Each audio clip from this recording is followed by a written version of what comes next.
लोग चर्चा कर रहे थे चैप्टर 3 के अंतर्गत the parliamentary form of government. इसमें हमने चर्चा की थी कि इसके दो सदन होते हैं, निम्न सदन और उच्च सदन, यानी लोअर हाउस और अपर हाउस, और उसकी क्या सीट्स हैं, कितने मेंबर होते हैं और कैसे उसका इलेक्शन होता है।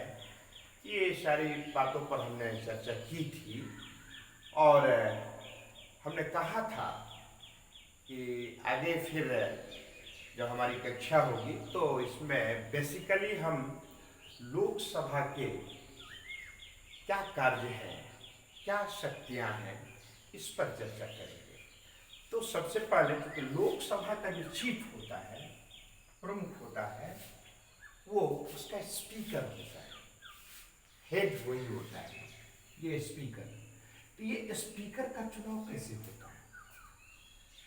ये स्पीकर जो होते हैं वो लोकसभा का अध्यक्ष होते हैं, यानी जितने भी मेंबर होते हैं, लोकसभा के जितने भी मेंबर होते हैं, ये सारे के सारे मेंबर का प्रतिनिधित्व करने का कार्य स्पीकर का होता है, यानी अध्यक्षता करने का कार्य स्पीकर का होता है और इसका रोल बेहद महत्वपूर्ण होता है।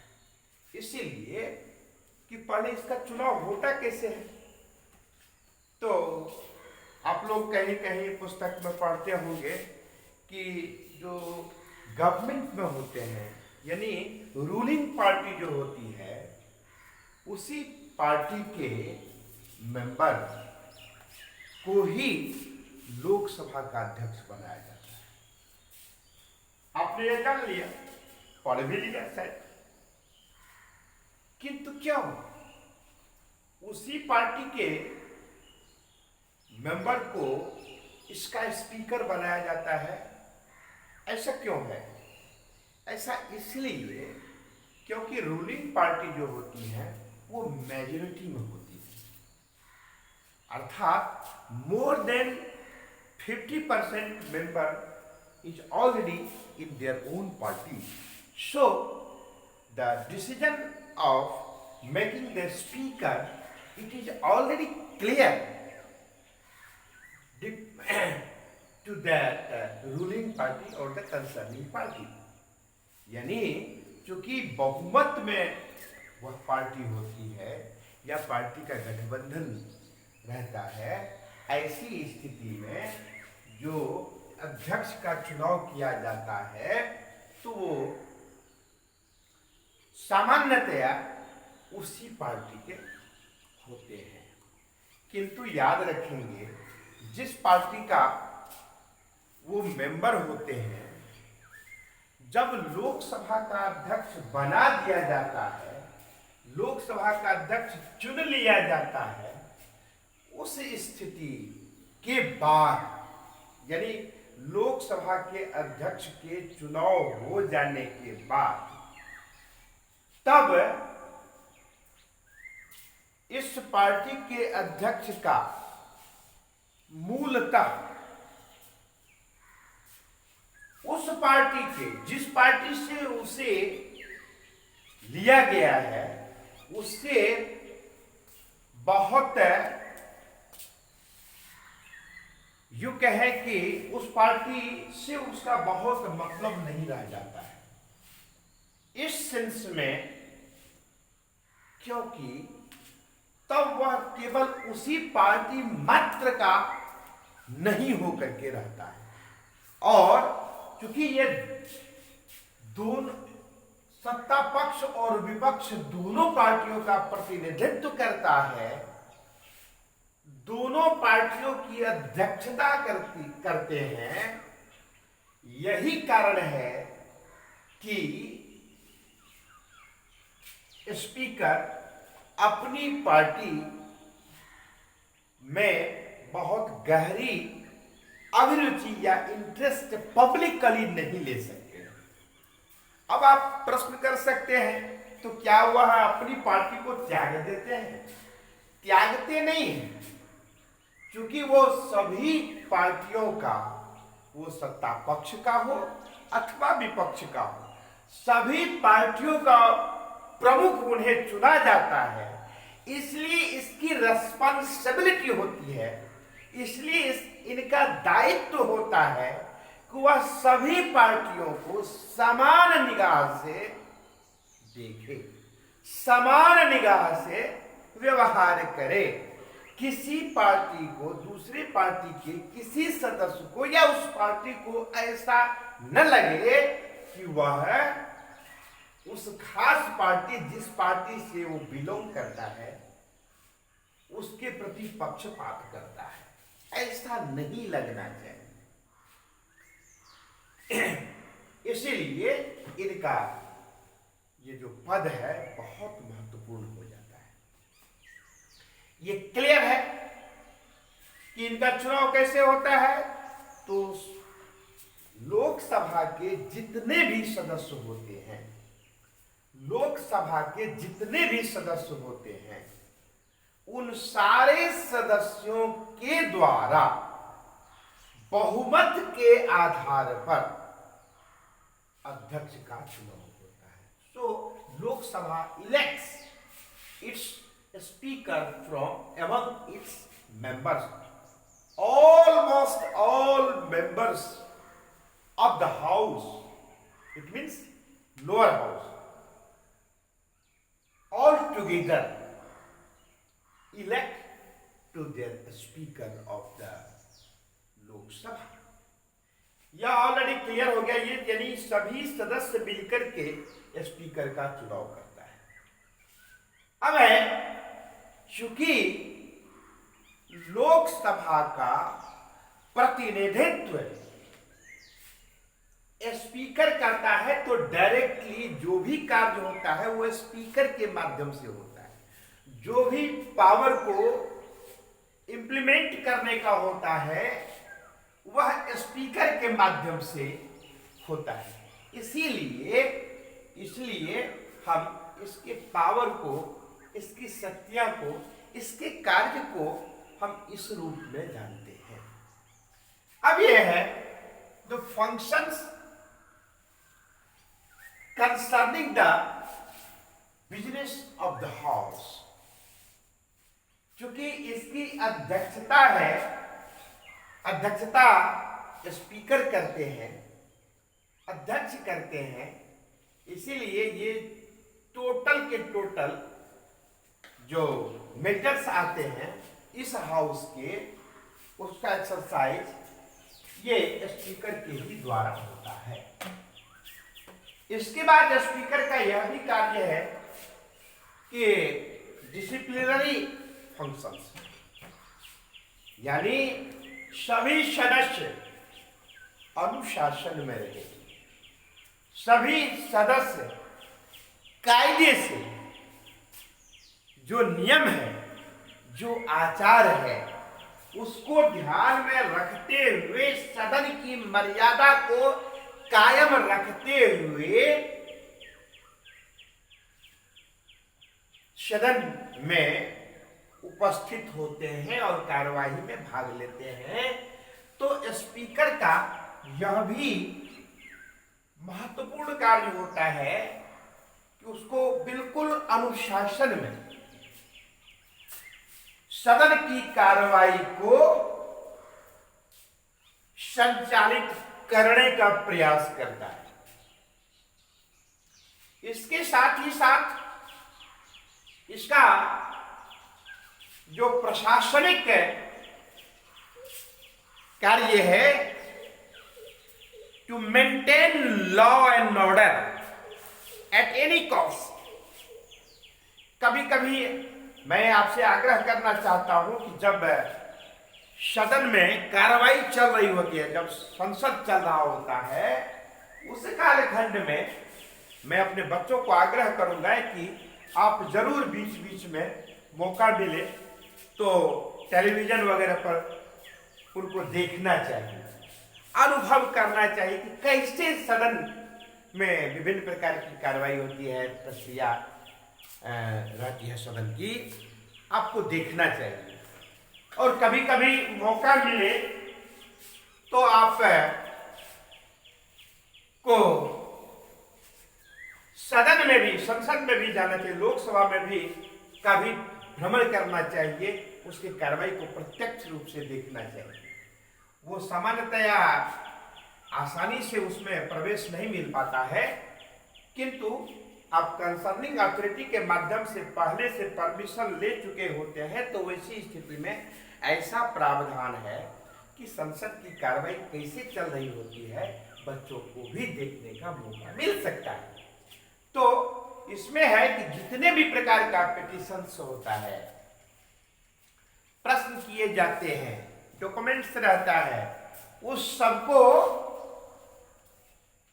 ये इसके स्पीकर ही रिसीव करते हैं और संबंधित मिनिस्टर्स को उस प्रश्न के बारे में जानकारी देते हैं कि इस पर आपको जवाब तैयार करना है, और साथ ही साथ उस पर जो भी बहस होती है, तर्क वितर्क होते हैं, कंसर्निंग मिनिस्टर्स और अथॉरिटी के द्वारा जो निर्णय लिए में जो जवाब दिए जाते हैं, इन सारी बातों को कंसर्निंग अथॉरिटी तक पहुंचाने, to communicate to the decision of the house, यानी हाउस में उस विषय पर क्या निर्णय लिया गया है, इसके बारे में स्पीकर का कार्य होता है, इसकी जानकारी वो देते हैं। तो एक यह भी कार्य है। इसके बाद to control over the parliamentary committee.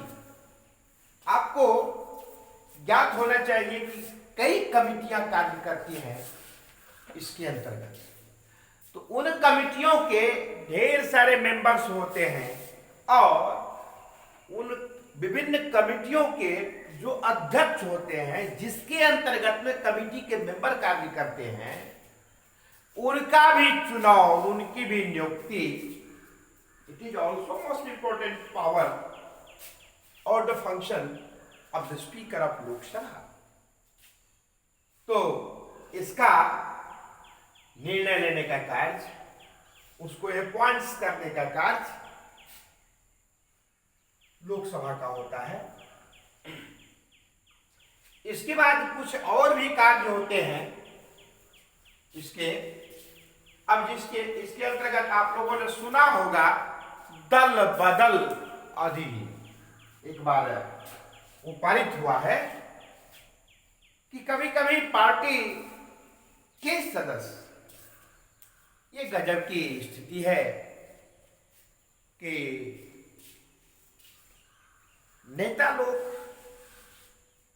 अपनी निहित स्वार्थ के कारण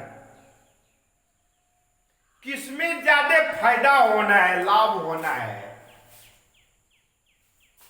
कभी कभी इस पार्टी से उस पार्टी, उस पार्टी से इस पार्टी में, पद की लोलुपता के कारण ऐसा करते हैं, जिसके कारण कभी कभी सरकार भी खतरे में आ जाती है या अल्पमत की भी सरकार बन जाती है, तोड़ जोड़ के गठबंधन के कारण, इस पार्टी से उस पार्टी, उस पार्टी से इस पार्टी में जाने के कारण। तो एक नियम बना, उस नियम के तहत अब सामान्य रूप से कोई भी सदस्य अपने पार्टी से दूसरे पार्टी में नहीं जा सकते, उसके लिए भी कुछ क्राइटेरिया, इस पर नजर रखने का भी कार्य सदन का होता है। इसके बाद है, अब मैं आपको बता देना चाहेंगे कि जितने भी प्रकार का प्रपोजल आता है जिसको पारित करना होता है, उस पर भी हमारा एक से क्लास लेंगे। हम बता रहे थे आपको ये पार्लियामेंट्री फॉर्म ऑफ गवर्नमेंट जो ये लेसन है, इस पर ये बड़ा व्यापक विषय है और इस पर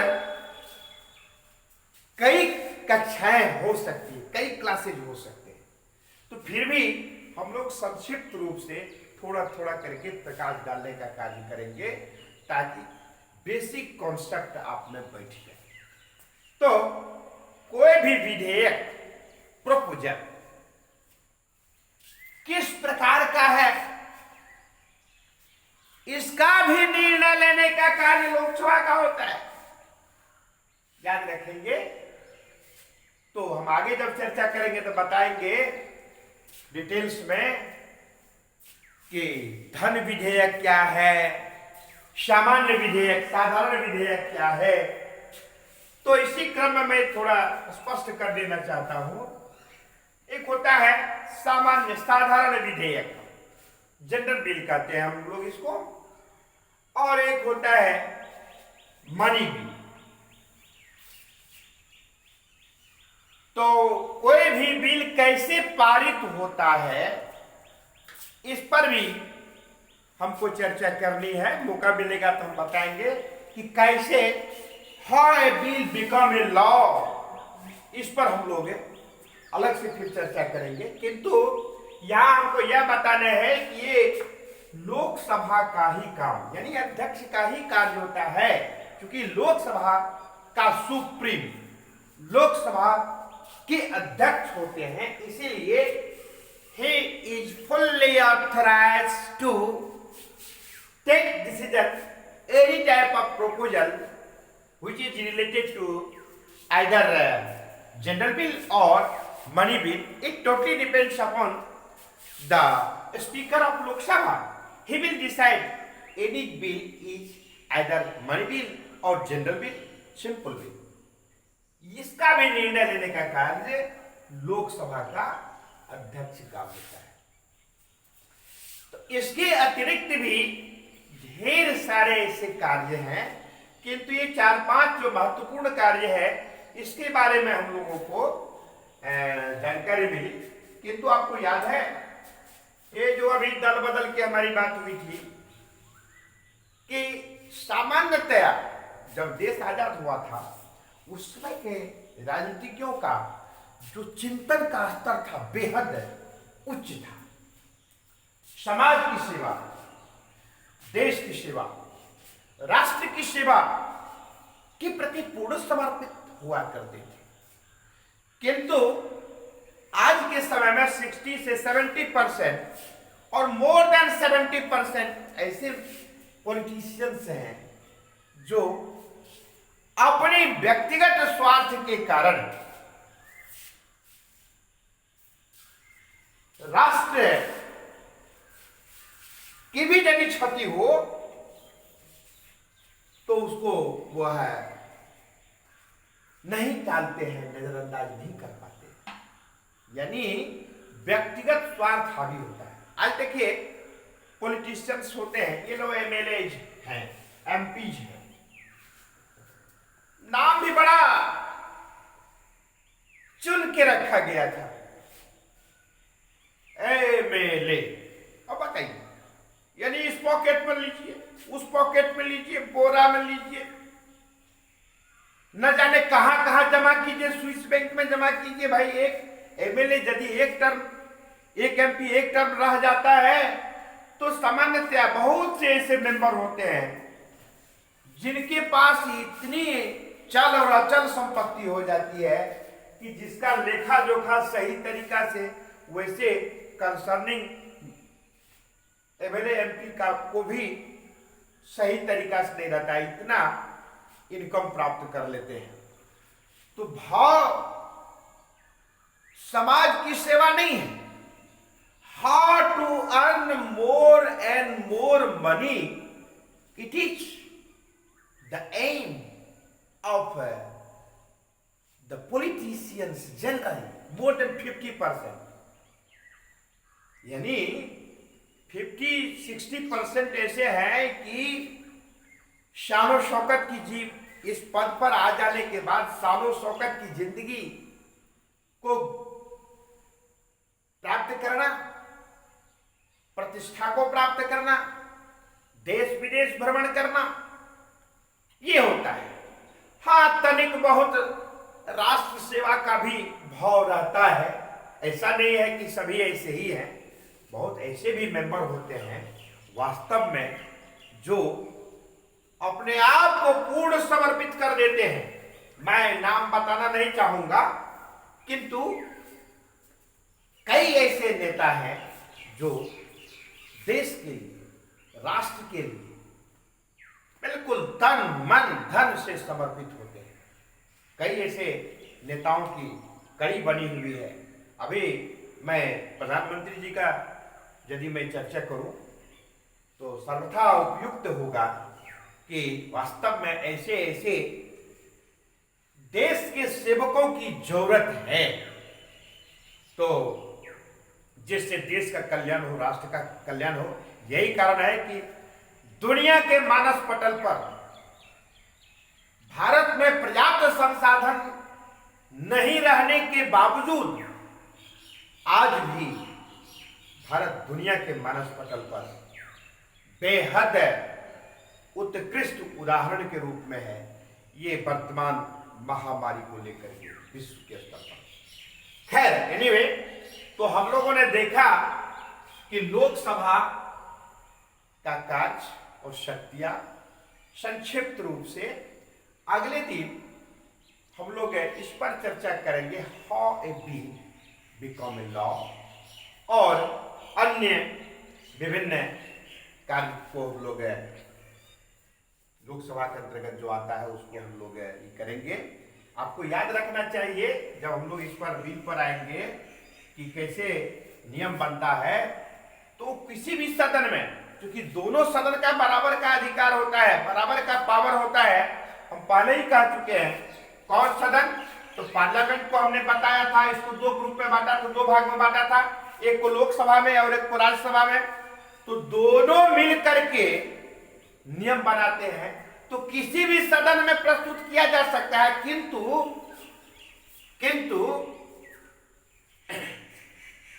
एक ऐसा प्रोपोजल होता है जिसको केवल और केवल लोकसभा में ही प्रस्तुत किया जाता है। आप याद रखेंगे, वो होता है मनी बिल। और मनी बिल को फाइनली पास करने का अंतिम रूप से अधिकार लोकसभा को ही है। तो जब हम विच इज सुपीरियर, अगर लोकसभा और राज्यसभा, जब इस पर चर्चा करेंगे तो इसमें हम इसको भी स्पष्ट करेंगे। किंतु अभी बाकी इस मनी बिल को छोड़ के बाकी किसी भी प्रकार का बिल यदि है वो संसद के किसी भी सदन में पहले प्रस्तुत किया जा सकता है और उसको विभिन्न प्रक्रियाओं से गुजरने के बाद उसको पारित करना होता है। इसको हम लोग अगले दिन चर्चा करेंगे। आप लोग इसके पावर एंड फंक्शन को जरूर आप फेयर में लिख लेंगे, याद भी कर लेंगे। हमको तो लगता है कि आपके समझ में आ भी गया होगा। आज इतना ही, शेष हम लोग आगे चर्चा करेंगे, जैसे कैसे नियम बनता है।